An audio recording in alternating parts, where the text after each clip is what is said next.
I don't even know what letter We're on M. M. And I did not look up any M words, so... I'll think of something right now. Boy, it's going to be good.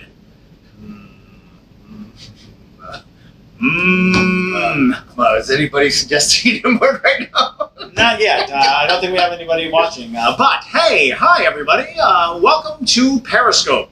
This is a paranormal podcast in which we go over the paranormal from A to Z. And this week we are on letter M. M. This is the letter M. If you have any M-related spooky words, paranormal words, you can drop them in the TikTok Live, because we've decided to start going TikTok Live while we're recording the podcast. So while recording the podcast, we have a TikTok Live going. And if you have any suggestions, comments, concerns, by all means, just join us, because we did no research whatsoever. I didn't even know what letter we were on. Here we are with the word M, and I'm going to start our paranormal journey with the word magic. Magic is an M word. Magic.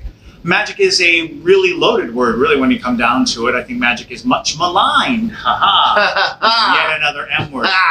And it's interesting because magic does have like this incredible history of being this fringe societal thing. Like if you are a practitioner of magic, you're oftentimes on the outside of what is commonly thought of as regular society. You are the witch in the woods or the oracle on high. You are somebody has to seek you out. But the truth of the matter is, magic refers to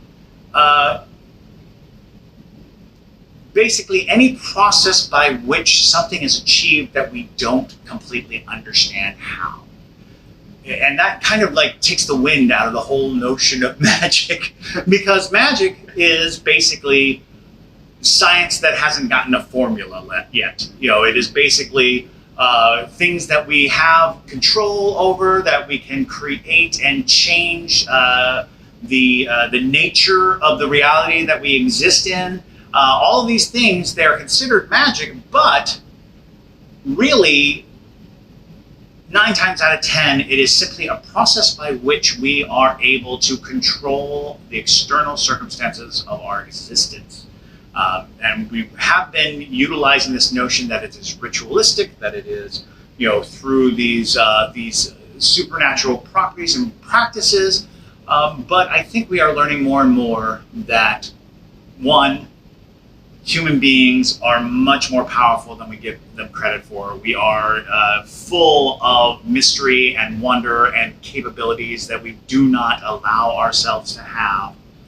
And two, science explains how things happen, but rarely do they explain why things happen. That's true. It is not a question of why it happens. It is the functions that lead us to the event or to the reaction. And so in many cases, science is simply defining magic in a lot of ways. When people started thinking of childbirth as just a biological series of events, and they're able to explain it fully, that is not the full nature of childbirth or bringing a life into the world. That, my friends, is pure magic. It is not about the chemical reactions or the interactions or the splitting of cells or anything like that. That is simply an explanation, a breakdown, a definition of these things, but you really should give yourself a little credit for living in a magical world. Question. Yes. Is there a difference between magic ending in C and magic ending in K? Yes. Technically, there is. Because we basically reserve the K moniker for magic to indicate a more ritualistic and based, almost religious practice of magic, whereas magic with the C is generally an overall catch-all phrase for anything that happens or occurs without scientific explanation. Most supernatural things could be considered as magic, but of course the base word of magic is mage, meaning that it has to be caused by a individual. A person must be involved in it. The mage, a hidden knowledge, a certain wisdom, a certain practice.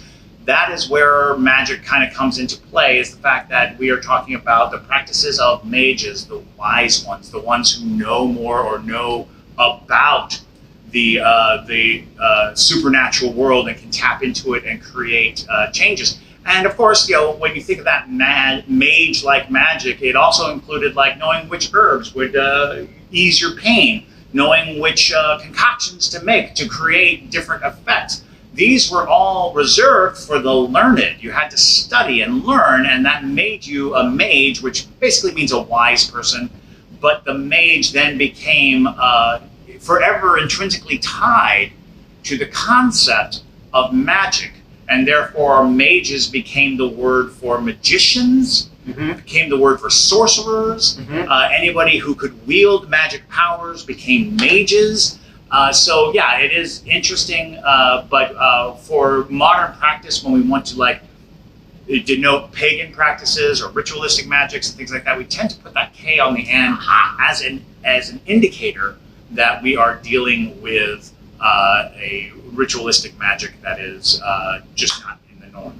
All right. I got another M word. Another M word. It's kind of an E word, but not. Okay. We'll just go with magnetic fields. Magnetic fields. Very good. Thank you. Very good, because we talk about EMF readers. As a matter of fact, we've got EMF readers right in front of us. You would think I would have thought it earlier then, but I didn't. Magnetic fields, the belief that, it's not a belief, I'm sorry. Back to science. Just about everything emits or it creates a conductive magnetic field. It either interrupts a magnetic field, it emits a magnetic field, and magnetic fields are believed to be manipulatable, can be manipulated by spirits, and that is why people use items like an EMF reader. The Spirit Chat has a magnometer in it, which basically reads and registers fluctuations in the magnetic field and translates it into text. So a lot of ghost hunting does kind of contingently believe that magnetic fields have a lot to do with hauntings and paranormal experiences all around. And there are natural magnetic fields. They go under the ground. We call them ley lines. And there's, of course, artificial magnetic fields that come off of our TVs and our wiring and such. And when you have faulty ones, they can bleed out electromagnetic fields. They can bleed out this heightened area where people who are in an area where the magnetic fields are heightened can experience things like headache and nausea and dizziness, and all of a sudden you're dealing with kind of this interesting similarity to people who experience haunted events. When somebody comes in contact or comes close to a haunted object or a very potentially haunted location, they complain of dizziness, of nausea. And these are also found in, I get that a lot. These are also found in places that have bad wiring, where the wiring is allowing a lot of EMF to surge and circulate. So yeah, magnetic fields are believed to be manipulated by spirits in order for them to either communicate. It's possible that where you have high EMF, you're actually you've got a condition by which spirits can feed and become stronger and become. So it's which came first. You might have a leak coming off of bad wiring, and then the ghost is like, a buffet, nom nom nom, and they're able to present themselves. Otherwise, the presence of a spirit can also be measured in fluctuations in the electromagnetic field. Do people have magnetic fields? People do have magnetic fields, and that is how we get kind of affected by changes in magnetic field. We are sensitive instruments, the human body. It is full of all kinds of crazy sensors and meters that are built into the body. We understand when things are off or strange, when temperatures drop, when we have so many things built into us. We, as human beings, are the most sensitive ghost hunting equipment available. So while we do love to play with these toys, the truth of the matter is no device is better at detecting supernatural occurrences than the human body. We went on the ghost hunt to the Rylander theater. Yes. In Americus. And one of the most terrifying experiences that I had there was looking over and watching you. You were standing there, and all of a sudden you stopped. And then you turned slowly around. You were staring at a doorway. It was terrible. Yes. And he slowly walked towards this doorway like something was about to jump out and attack him. And I was frightened. Yeah, if I had like good violin music going on. So he detected something. A lot of people ask if I'm psychic or if I'm sensitive, and the truth of the matter is I'm not really. What I am is hyper vigilant. I have a hyper vigilance. I am the slightest things set my hackles off. So like if anything shifts or changes, if a shadow darkens or moves, I'm very aware of it, mostly out of panic and fear. I'm a highly phobic human being, and I use my phobias to help me navigate the haunted areas because I am so ready for something to jump out at me that when I am faced with something that is different or strange or gives me that heebie-jeebie feeling, I pay a special attention to it because I know that something internally is interacting or reacting to the environment. And speaking of psychic ability, another M word, medium. Mediums and mediumship. Mediums are a classification of psychic ability. And it's one of those things where all mediums are psychic, but not all psychics are mediums. A medium is a person who is able to get information from spirits. They are able to communicate with spirits, and those spirits are able to communicate and show them things. And many times they will show them everything from the near future to the distant past. And mediums are a special brand of psychic. Not all psychics have the ability to speak to the dead or to non-human entities that may be present. So when you are looking for like psychic readings or things of that nature, know that not every psychic is a medium.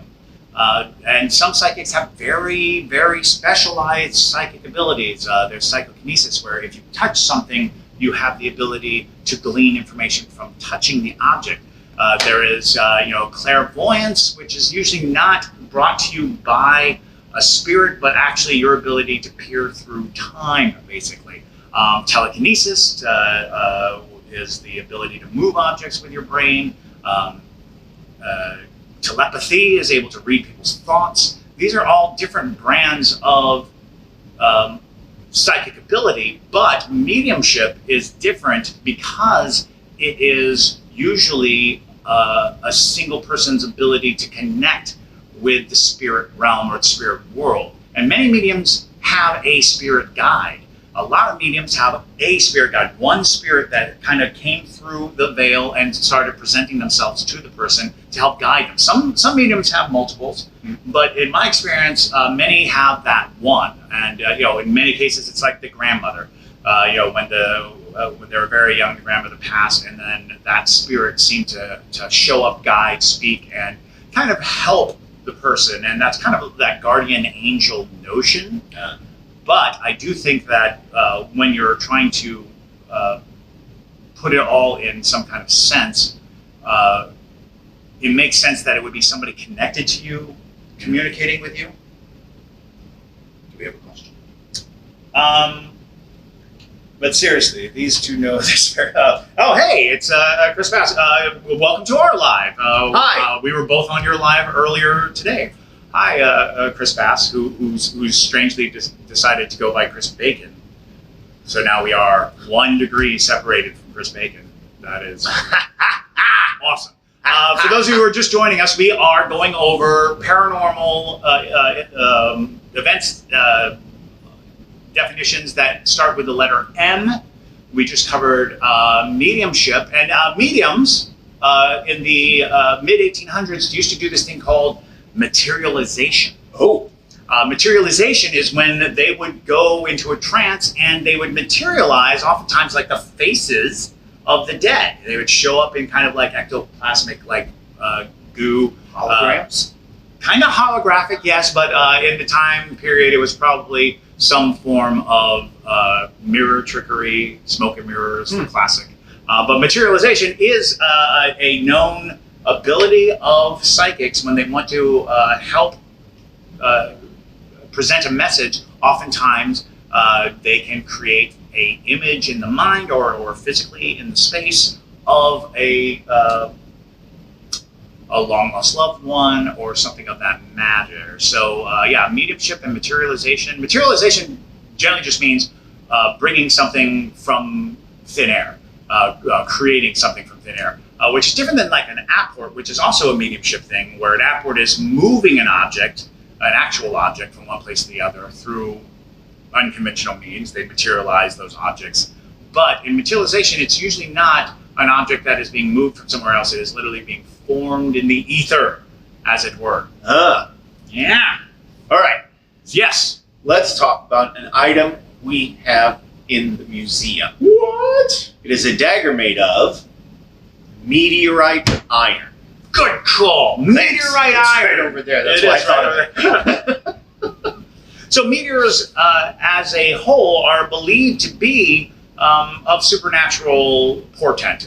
You know, when something falls from the heavens, people naturally will assume that it is some kind of specialized thing. So they would seek out whatever fell from the heavens. They think that they were fallen stars. They would think that they were, you know, gifts from the gods. And in many cases, they were hunks of iron, or there was iron that could be retrieved from these meteors.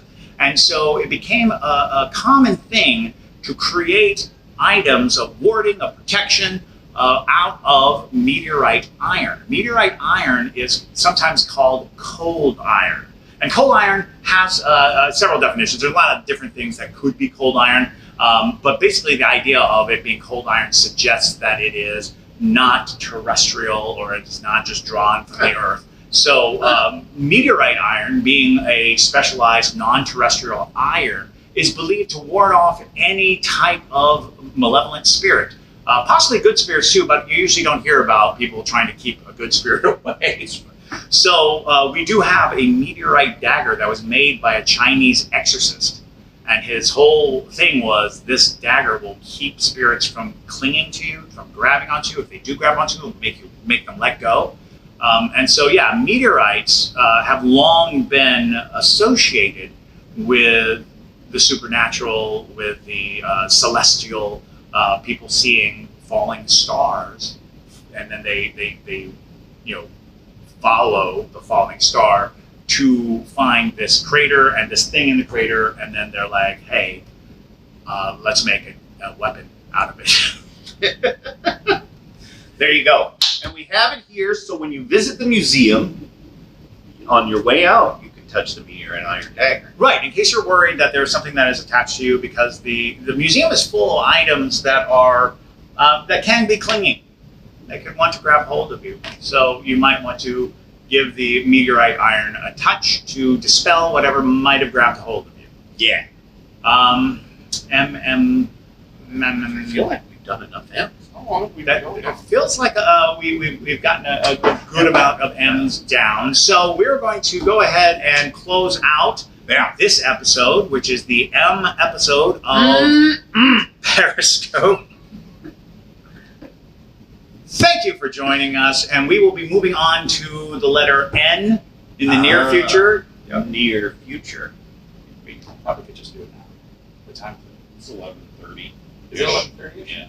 Oh yeah, we should probably close out because we're about to open the museum. We are at the Savannah Paranormal Museum. We do this before we open on Fridays or Saturdays sometimes. And this is just a way to familiarize ourselves with information, with things that might come up in conversation, but really it is the kind of conversation that we would have whether the cameras were running or not. It's true. So, thank you for joining us, and we will see you again soon. I will scooch by. Goodbye, all. Bye bye, TikTok.